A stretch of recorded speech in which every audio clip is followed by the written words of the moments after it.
de regreso con ustedes aquí en Control Pensini por Globovisión. Bueno, vamos a hablar con Jesús Alexis González, él es economista y bueno, con tantos temas que tenemos aquí pendientes del país. Jesús, bienvenido al programa, ¿cómo Muchas estás? gracias, Pedro, por la invitación. Respetuoso saludo a tu audiencia. Muchísimas gracias. Mira, vamos a empezar a hablar sobre cómo llegamos a esta situación en el país, porque no es solamente un problema de las medidas que pueda tomar el gobierno, no, sino también depende del precio del petróleo, o es simplemente que sí se trata de una combinación de ambos. Dime tú cuál es tu opinión. Sí, es muy holístico, Pedro. La situación tiene distintísimas causas, unas más puntuales que otras, pero yo diría que el problema fundamental de la economía venezolana es justamente la ausencia de economía política. Entendida economía política de la manera más sencilla, es la disciplina que estudia cómo el poder político influye sobre la economía.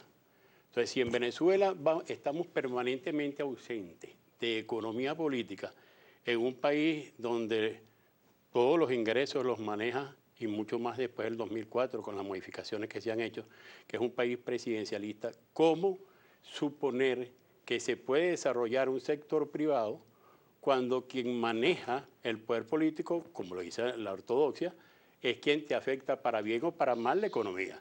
Entonces tú oyes hablar los sujetos, cualquiera que fueran los sujetos, como si todo estuviese marchando en armonía. Como decía Fidel, no porque tengas apellido Aguilar tienes pico y pluma.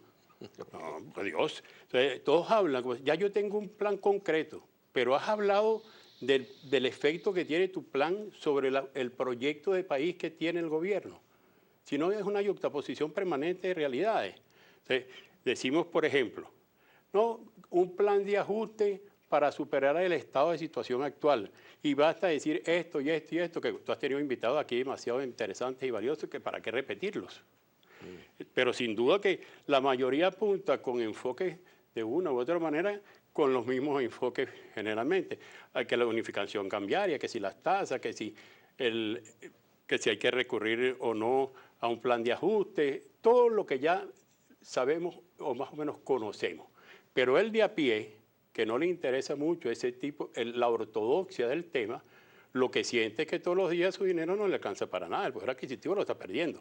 Claro. Y todos los días, entonces oímos, como acaba de decir el invitado que nos antecedió, que ya hay un proyecto concreto para un plan económico. No, aquí no puede haber plan económico si no hay primero una economía política que medie sobre el proceso que se cierne.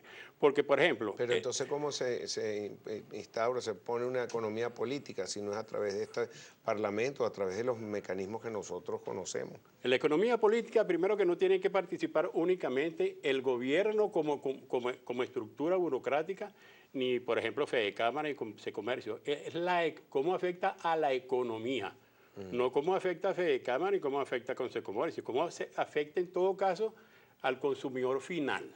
Cómo lo que hace el gobierno o deja de hacer el gobierno afecta al consumidor final. Porque entonces tú oyes, tú lees y con detenimiento y con profundidad los planteamientos, y tú dices, eso está muy bien, ese planteamiento parece correcto, pero eso está inserto en lo que el gobierno está pensando, no ahora como economía política, sino como política.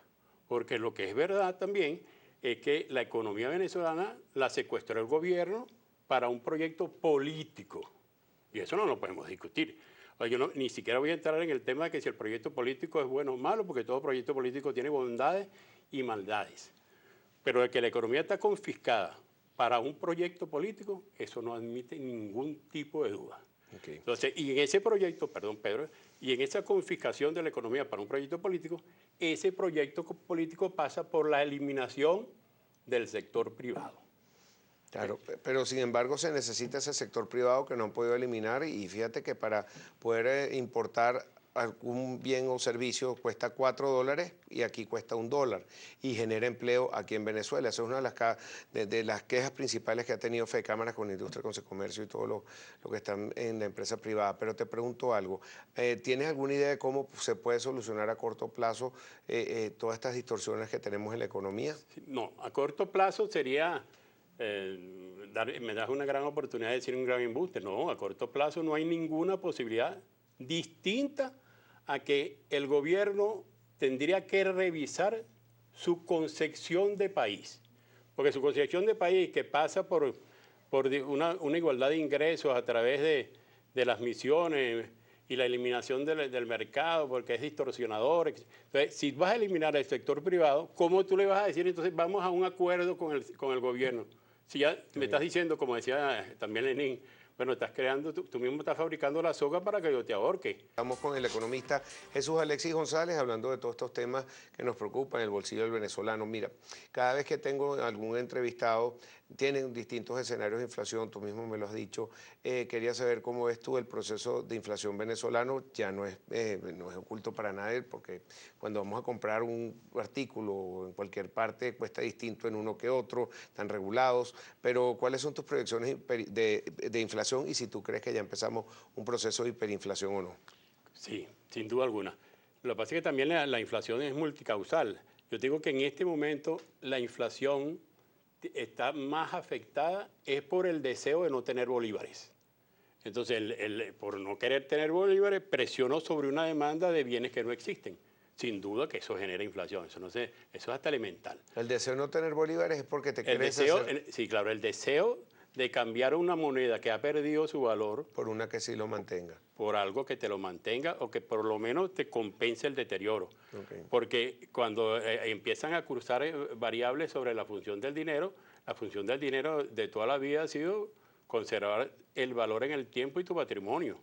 Entonces, ¿cómo conservas tu patrimonio si a diario? Si la inflación es del 150, que son mis números, a 160 de este año, algunos números que al leerlo solamente asusta, ¿no? Pero ya 160 es una locura. Si la inflación del mundo, la inflación promedio del mundo es 3.5%, y nosotros estamos hablando como que afortunadamente a lo mejor llegamos a 150. ¿Usted imagina, Pedro? 5 de 3.5 a 150. Entonces, la hiperinflación en Venezuela es una realidad, pero no por las denominaciones de la ortodoxia otra vez, sino que la gente quiere salir de los bolívares rápidamente. Primero por la información de precios crecientes, entonces tú dices, no, ¿para qué necesito este dinero? ¿Que estamos en escenario de inflación? Sí. ¿Que va a continuar? Claro. Y si me atrevería a contestarte, ¿y hasta cuándo crees tú que va a ser este proceso de hiperinflación? Y hasta que se tomen los correctivos necesarios. Sin duda alguna. Y que haya abastecimiento. Pues es un problema simplemente de abastecimiento.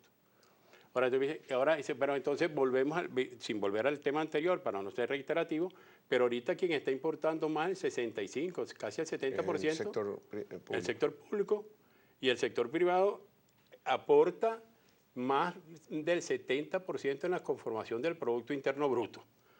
Entonces, y emplea de los 8 millones de empleados formales de la economía venezolana, más del 70% es del sector privado. Y sin embargo, quiero acabar con el sector privado. En los procesos de hiperinflación no sucede indirectamente un proceso de dolarización, porque muchísima gente seguro se te acerca. Y la solución no es dolarizar la economía, no se dolariza la economía indirectamente, porque cuando uno va a comprar un producto, esto en dólares es tanto, es como una paridad que tiene la gente inconscientemente. Interesante. Ya la dolarización es un hecho en Venezuela en términos mentales de preservar el valor de tu dinero. ¿Qué haces tú con los bolívares que se te están desgastando a diario? ¿A cuánto está el dólar hoy? Entonces tú conviertes un bolívar que no sabes qué puedes hacer con él dentro de poco, lo cambias por una moneda fuerte que con todo o algo que tenga el valor de esa moneda fuerte. O algo que puedas hacer, que puedas cambiarla por esa moneda. Pero en todo caso, la presión sobre divisas es justamente eso. Si el bolívar no me sirve para nada, conservo dólar que tiene una inflación del 1.3%, eso me va a valer siempre lo mismo. ¿Y qué le puedes recomendar tú entonces a todos nuestros amigos televidentes?